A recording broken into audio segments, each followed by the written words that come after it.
Assalamualaikum warahmatullahi wabarakatuh. Selamat pagi semuanya. Semoga kita semua selalu dalam lindungan Allah Subhanahu wa taala. Oke, kembali lagi di mata pelajaran Bahasa Indonesia dengan saya sebagai gurunya yaitu Mia Dewi SPD. Kita bertemu di pertemuan ketiga. Nah, untuk pertemuan yang kedua minggu lalu itu kita membahas tentang struktur kaidah kebahasaan teks laporan hasil observasi.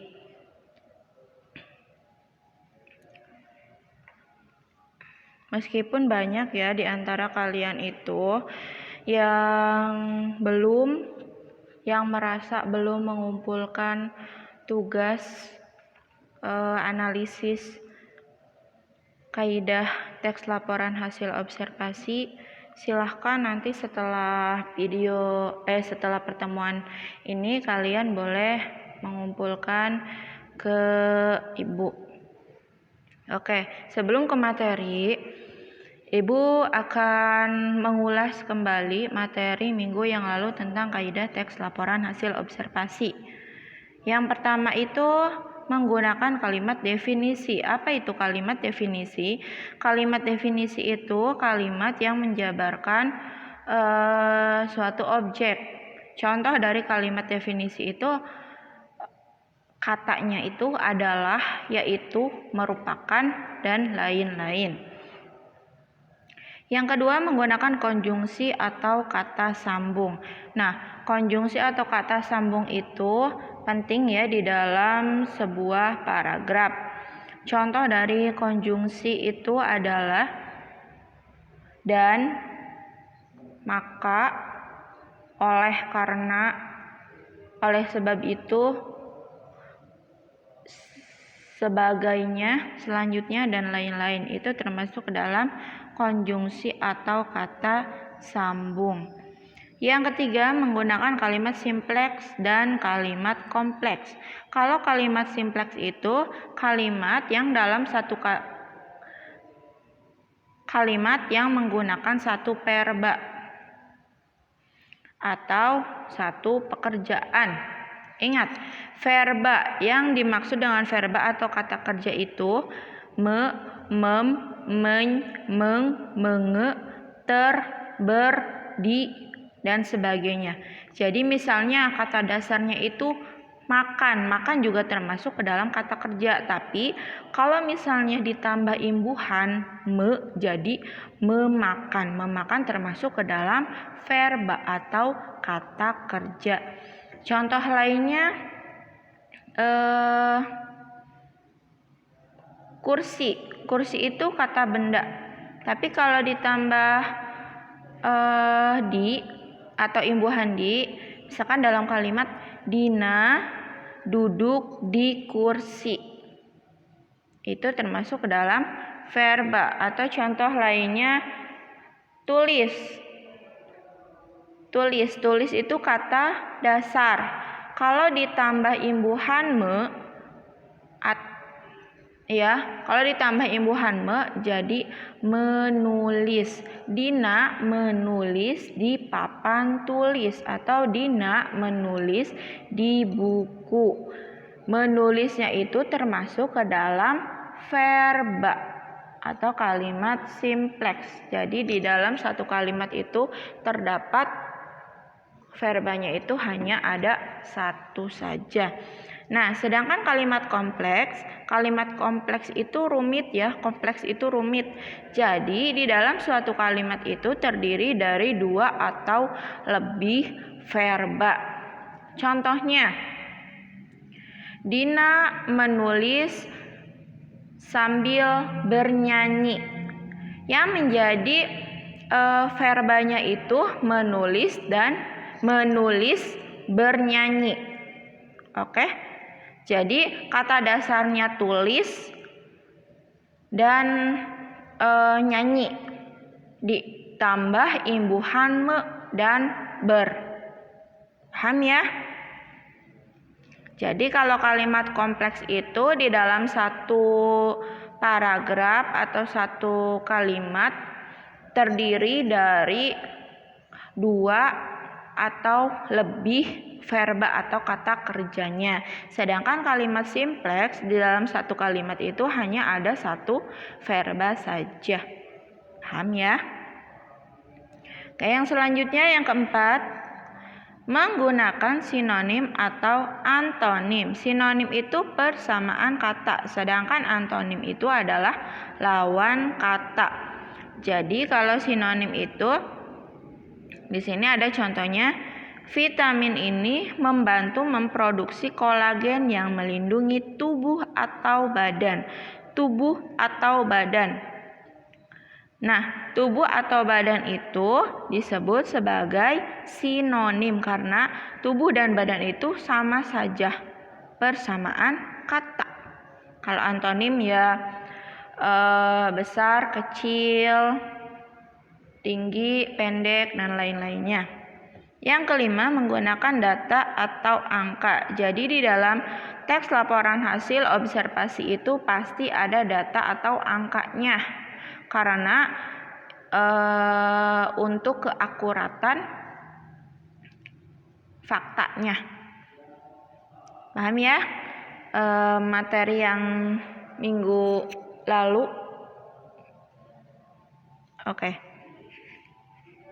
Untuk materi hari ini, kita akan belajar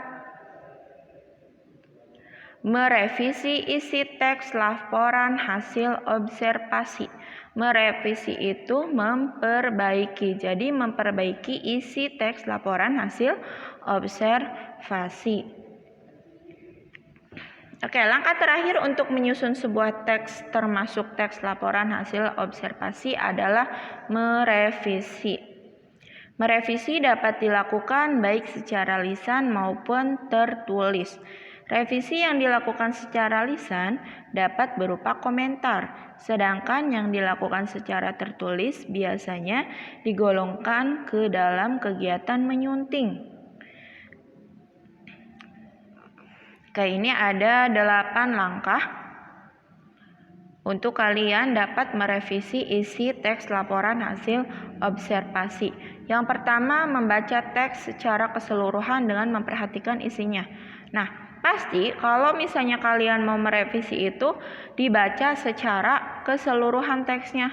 Jangan hanya setengahnya atau hanya judulnya saja. Itu tidak akan bisa direvisi kalau tidak membaca teks secara keseluruhan dan memperhatikan isinya. Yang kedua, menginterpretasi atau menafsirkan isi teks setiap paragraf, jadi menjabarkan. Yang ketiga, mencatat kata-kata yang belum dipahami dan ditemukan dalam teks. Jadi, apabila ada kata-kata yang kiranya kalian belum pahami, kalian catat, kemudian kalian cari tuh di KBBI, Kamus Besar Bahasa Indonesia, supaya kalian tidak bingung dan bisa lebih memahami teks tersebut. Yang keempat, menentukan jenis revisinya. Revisinya ya, maaf, di sini salah.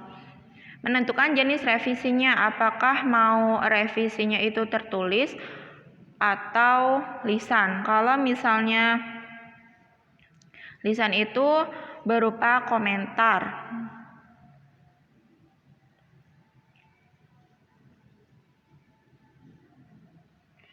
Sedangkan kalau yang revisinya jenis tertulis itu biasanya digolongkan ke dalam kegiatan menyunting. Yang kelima, menentukan kriteria yang digunakan dalam merevisi. Jadi, kalian itu tentukan dulu kriteria apa saja yang akan direvisinya. Apakah pasti kebahasaannya ya, titik komanya, dan lain-lainnya. Yang keenam, menuliskan bagian-bagian yang direvisi. Tulis tuh apa saja yang harus direvisinya. Yang ketujuh, melakukan revisi sesuai tingkat kesalahan. Jadi kesalahannya apa saja? Apakah kesalahannya hanya ejaan atau bahasanya kurang halus atau kurang sopan atau kurang resmi. Dan yang terakhir, revisi dilakukan terutama untuk isi dan format laporan. Oke, paham ya untuk langkah-langkah merevisi. Selanjutnya, nah ini ada contoh kutipan teks laporan hasil observasi.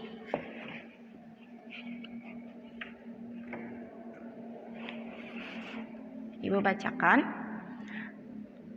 Apabila Anda amati segerombolan semut di sekitar kamu, jangan heran jika ditemukan beraneka jenis hidup dalam area yang relatif sempit. Sebagian besar semut berukuran kecil, yaitu dengan panjang dari 55 mm. Dengan badan kecil ini, sumber daya yang diperlukan untuk bertahan hidup relatif kecil pula. Dengan demikian, lebih banyak populasi semut dapat bertahan hidup dalam daerah sempit dibandingkan dengan hewan-hewan yang berukuran lebih besar. Ini contoh kutipannya.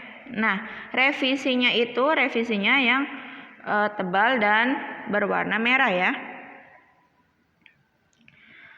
Apabila Anda mengamati komunitas, jadi revisi dari amati segerombolan itu revisinya mengamati komunitas karena segerombolan itu bahasanya kurang halus. Jadi diganti atau direvisi menjadi komunitas dan amati juga diganti menjadi mengamati. Semut di sekitar Anda karena di awal paragraf apabila Anda. Nah, sebutannya itu Anda bukan kamu. Jadi diganti menjadi Anda. Jangan heran jika menemukan beraneka spesies. Jadi lebih enak didengarnya atau lebih mengena lah. Hidup dalam area yang relatif sempit. Sebagian besar semut berukuran kecil, yaitu dengan panjang dari 55 mm dengan tubuh kecil ini. Nah, yang sebelum direvisi itu badan, tapi setelah direvisi diganti menjadi tubuh. Sumber daya yang diperlukan untuk bertahan hidup relatif kecil pula. Dengan demikian, lebih banyak populasi semut dapat bertahan hidup dalam daerah menyempit. Jadi ditambah imbuhan men, ya, dibandingkan dengan hewan-hewan yang berukuran lebih besar. Nah, itu contoh revisinya. Oke, selanjutnya B. Mengonstruksi teks laporan hasil observasi dengan memperhatikan isi dan aspek kebahasaannya.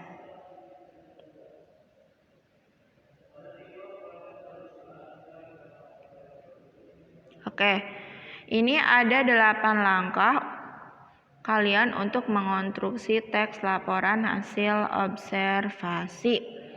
Yang pertama, menentukan tema observasi. Jadi, langkah pertama itu harus tentukan tema terlebih dahulu. Apa nih kalian mau temanya tentang apa? Tema tentang tumbuhan, tema tentang hewan atau apa, supaya nanti antara judul dengan isi itu nyambung atau sama. Jadi misalnya judulnya itu tentang hewan atau menjelaskan tentang binatang kucing misalnya. Terus kalian di dalamnya itu menjelaskan tentang tumbuhan atau bunga. Itu kan tidak nyambung antara judul dengan isi, jadi harus sinkron. Yang kedua, menentukan tujuan observasi. Jadi tujuannya itu untuk apa? Misalkan untuk mengetahui untuk mengetahui cara hidup kucing atau untuk mengetahui cara berkembang biaknya kucing dan lain-lainnya. Yang ketiga, melaksanakan kegiatan observasi melalui pengamatan langsung atau tidak langsung. Jadi ingat, kalau observasi langsung itu kalian yang mengamati langsung objeknya. Sedangkan apabila kalian melakukan observasi tidak langsung, kalian cari informasinya itu dengan cara mewawancarai atau membaca atau bisa juga mencari di internet. Yang keempat, menyusun kriteria aspek yang harus dilaporkan. Jadi, kriteria aspek apa saja nih yang akan kalian konstruksi dalam teks laporan hasil observasi. Yang kelima, membatasi jumlah aspek. Jadi, jangan terlalu banyak aspeknya karena akan membingungkan kalian kalau terlalu banyak. Jadi, standar saja, misalkan aspeknya itu yang diamati itu hanya 3 atau 5. Yang keenam, mulai mendeskripsikan unsur-unsur yang dijelaskan sesuai aspeknya. Jadi dideskripsikan atau digambarkan.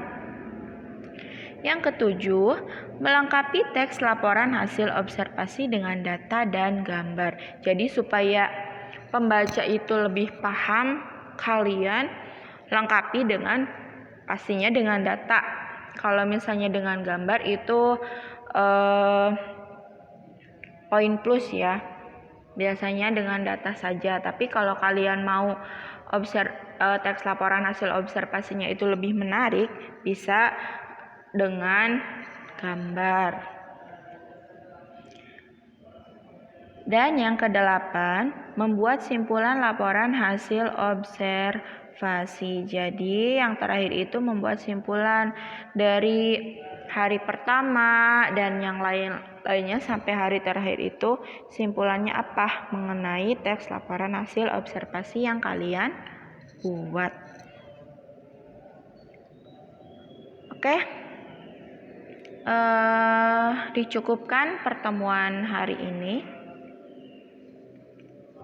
Insya Allah nanti untuk minggu yang akan datang kita mulai uji kompetensi ya.